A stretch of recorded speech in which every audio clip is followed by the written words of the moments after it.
What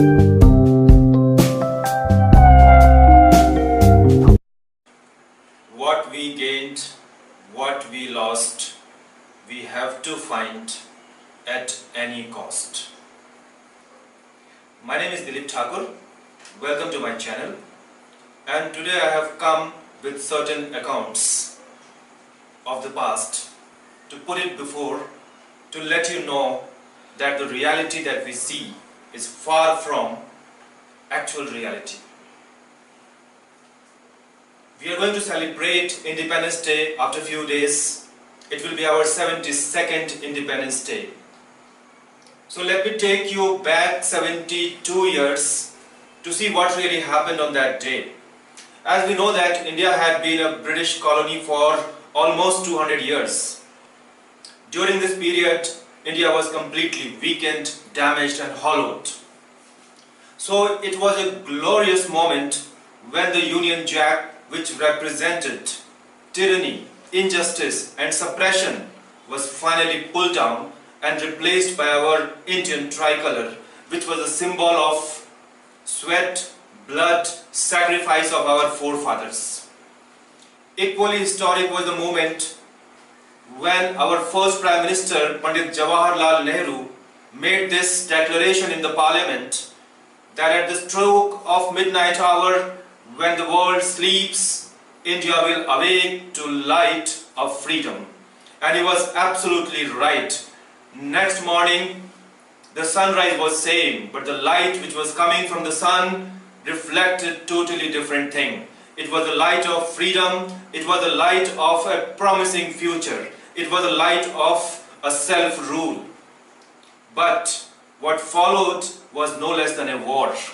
Though we got political freedom, but still there were many problems on the front of social, on the front of financial, which were staring at us.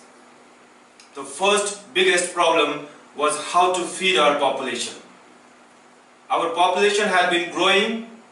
We had sufficient land. We had sufficient people willing to work on the land, but we did not know how to produce more and more food grains. We lacked technology. So that was the first priority. Agricultural universities were set up, scientists were roped in, research was undertaken, and as a result, with the help of Green Revolution, we became self-reliant in food grain production. As a result, we can say with pride that we can not only feed our own population, but we can also satisfy the hunger of people of other countries by exporting our food grains. So wonderful job done on this front. At least we can satisfy our hunger without anyone's support. The second in line was the infrastructure. As we know, because of being a colony, our infrastructure was in a very, very dire state. Everything had to be built from scratch. Our country was huge, but we had very few roads, very few railway tracks. So our forefathers decided to set up a completely different sector called public sector to put this infrastructure in place. And today we can say with pride that we enjoy one of the best infrastructure in the world. Our railway network is one of the largest in the world. So even on this front, a wonderful job has been done, and we need to be commended for that. Similarly, on the front of science and technology, our achievements are remarkable, especially in the field of space science. It was in 1969 our space research started with the establishment of ISRO, and after 6 years we launched our first satellite from a foreign soil. And after 30 years we will definitely feel very proud that we are giving our launch pad to other countries for taking their satellites into space. We are giving our launch vehicles to hundreds of satellites at one go to put them in their orbits in space. So absolutely fantastic. In the meantime, we stretched our hand and we touched the surface of the moon. We stretched our hand further and we reached the surface of Mars. And I'm sure in future our scientists are going to take us to another planet. So fantastic job done on this account also. Similarly, in information technology, India has emerged as a superpower. Today our companies are providing services to the best companies in the world. We are giving our best service at a very affordable rate. As a result, we are always in demand. So even in the front of science, whether it is software, whether it is space science or say nuclear science, we have surged ahead.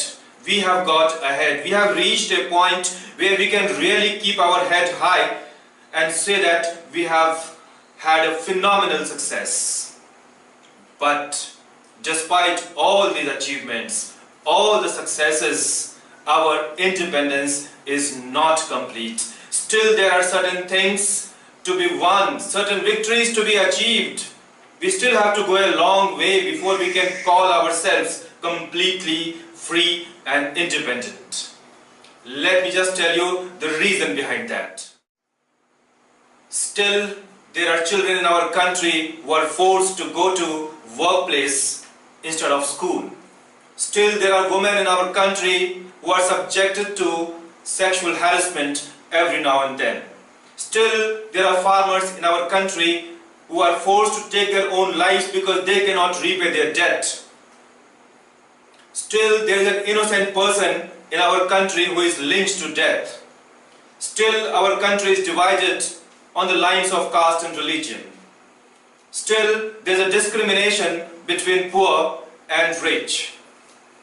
So, all these things make us realize that our victory is far from being over. Our efforts are still required so that we can proudly say that we have become completely independent. So if we convert the path of our independence into a road, we find that there are many potholes. Potholes of problems, potholes of troubles, potholes of discrimination, which we need to fill. Only then we can move smoothly on this path. In view of these challenges, 15th August is not the day when we can afford to relax and enjoy. It is not just another holiday for us to spend time with our families. It is the day when we need to introspect what we did right, what we did wrong in the past. It is the day to evaluate all our failures, setbacks. It is the day to chalk out a strategy for our future. It is the day to find out how we can best contribute to the progress and development of the country. It is the day to take a pledge to help our country become a superpower.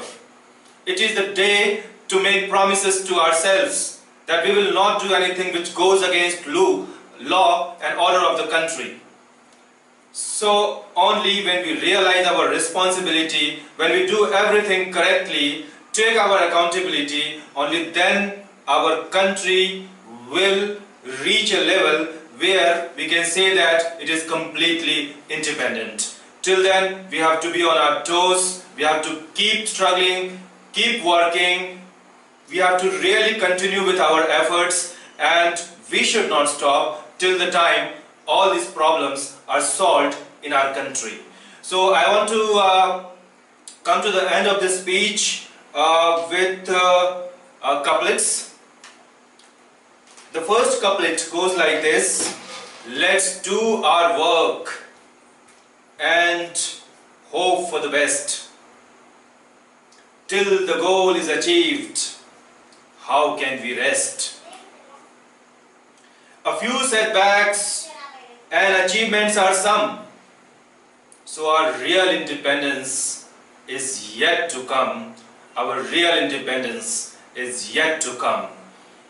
So this was the speech which I shared with you. These are my heartfelt opinions, views, and please let me know how you found it. Please comment on this particular video, share it with as many people as possible, and please subscribe it to our channels, which has many such videos on Independence Day, on poems and other similar subjects. So thanks a lot for watching this video, and have a great